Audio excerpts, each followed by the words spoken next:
Hey folks, welcome back to Facts Genie, where we dive into the incredible stories that have shaped our world. I'm Fact Genie, and today we're delving into the gripping tale of a man who rose from the shadows to become the infamous king of cocaine. Meet Pablo Escobar, a Colombian drug trafficker, who alongside fellow criminals formed the notorious Medellín Cartel in the early 70s.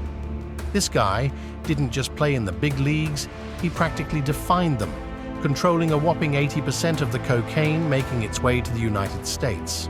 No wonder they called him the King of Cocaine. Escobar wasn't just a player, he was a heavyweight contender in the world of wealth. Forbes had him rubbing shoulders with the likes of the richest folks on Earth, with an estimated net worth of a jaw-dropping $30 billion. Now here's where it gets interesting. Escobar wasn't just about the money, he had a knack for winning hearts, sponsoring charity projects, and even soccer clubs. But like any good story, there's a twist. Behind the glitz and glamour, there was a dark side. Escobar's terror campaigns led to the tragic deaths of thousands, turning public opinion against him. It's a roller coaster of a story that'll keep you on the edge of your seat. In a surprising turn of events, Escobar surrendered to Colombian authorities in '91.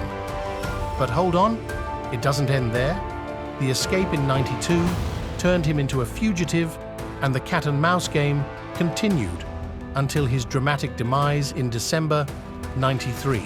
So, buckle up. Hit that subscribe button and join us on this wild ride as we uncover the incredible life and times of Pablo Escobar, the King of Cocaine. This is Fact Genie, and you won't want to miss a moment. Let's dive in. Pablo Emilio Escobar Gaviria was born on December 1st, 1949, in Rionegro, a small town in the Antioquia department of Colombia. Raised in a lower middle-class family, Escobar's early life was marked by financial struggles and limited opportunities. Despite his modest background, he displayed early signs of ambition and a desire for wealth. Escobar's initial foray into criminal activities began with small-scale operations, such as stealing tombstones and reselling them. In his teenage years, he started working for various criminal enterprises, including contraband activities, gaining experience in the underworld. Escobar's criminal career took a more serious turn when he entered the world of contraband cigarettes in the 1970s. He established connections with other criminals and honed his skills in smuggling and illicit trade during this period. The booming cocaine market in the 1970s presented a lucrative opportunity for Escobar to expand his criminal empire. He quickly transitioned from contraband to cocaine, recognizing the immense profit potential of the drug trade. In collaboration with other criminals, including Carlos Leda and the Ochoa brothers, Escobar co-founded the infamous Medellín Cartel. The cartel became a dominant force in the production and distribution of cocaine, gaining control over key trafficking routes. Escobar's strategic vision and ruthless tactics allowed the Medellín Cartel to surpass rival cartels, securing its place as the most powerful drug trafficking organization in the world. His charisma and ability to navigate the criminal underworld contributed to his rapid rise within the ranks of the cartel. Escobar's criminal empire extended beyond drug trafficking to include money laundering, extortion, and various illegal activities. He invested heavily in infrastructure projects and community development, fostering a Robin Hood image among certain segments of society. Touch upon Escobar's personal life, including his marriage to Maria Victoria Henao and the birth of their 2 children. Despite his criminal activities, Escobar maintained a complex relationship with his family. As the head of the Medellín Cartel, Pablo Escobar played a pivotal role in transforming the cocaine trade into a global enterprise. The 1980s saw an unprecedented increase in the production and distribution of cocaine, with the Medellín Cartel at the forefront. Escobar's cartel controlled a significant portion of the cocaine entering the United States, Europe, and other parts of the world. The Medellín Cartel's influence reached far beyond Colombia, making it a major player in the international drug trade. Escobar and his associates were known for their innovative smuggling techniques, including the use of submarines, hidden compartments in vehicles, and even shipments inside hollowed-out statues. The cartel's ability to outsmart law enforcement contributed to its continued success. Escobar's illicit activities generated immense wealth, and at the height of his power, he was considered one of the richest individuals globally. Forbes magazine even included him in its list of billionaires, highlighting the unprecedented financial success of his criminal empire. Despite his violent criminal activities, Escobar implemented social programs in certain communities, earning him a mixed reputation. He portrayed himself as a Robin Hood figure, providing for the poor while simultaneously engaging in ruthless criminal enterprises.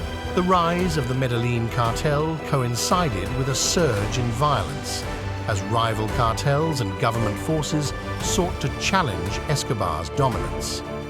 Escobar's willingness to use extreme measures, including bombings and assassinations, marked a dark chapter in Colombia's history.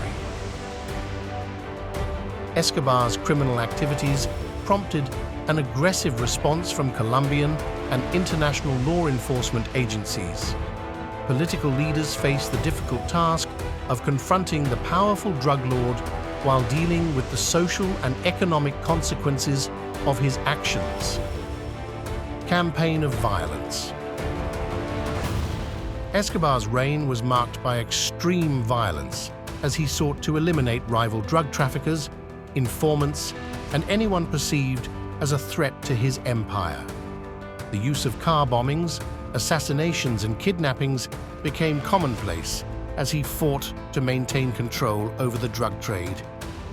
Escobar's evasion of law enforcement became a high-stakes game, with the drug lords staying on the move to avoid capture.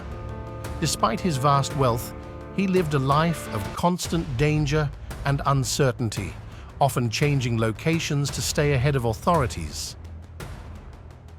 Escobar's rivals, particularly the Cali cartel, collaborated with law enforcement in the effort to bring him down.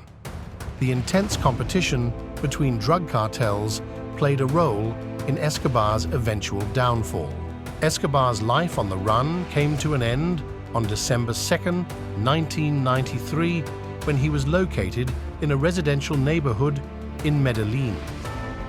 A combined operation involving Colombian police, the DEA, and the search bloc led to a rooftop confrontation where Escobar was shot and killed.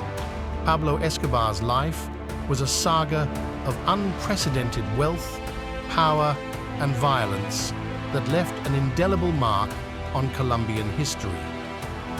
From his humble beginnings to the formation of the notorious Medellín Cartel, Escobar's criminal empire rose to dominate the global cocaine trade.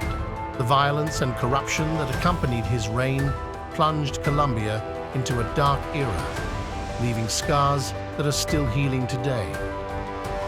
Amidst the tales of criminal mastermind, there are also stories that reveal the complex nature of Escobar. One such anecdote speaks of a moment when his daughter felt cold. In an astonishing display of his vast wealth and the paradoxes of his character, Escobar reportedly burned money to keep his daughter warm. It's a striking example of the extremes to which his criminal pursuits led, where immense riches coexisted with a bizarre sense of paternal care. Thank you for joining us on this journey through the life and times of Pablo Escobar. Stay curious, stay informed, and we'll see you in the next video. Until then, this is Fact Genie signing off.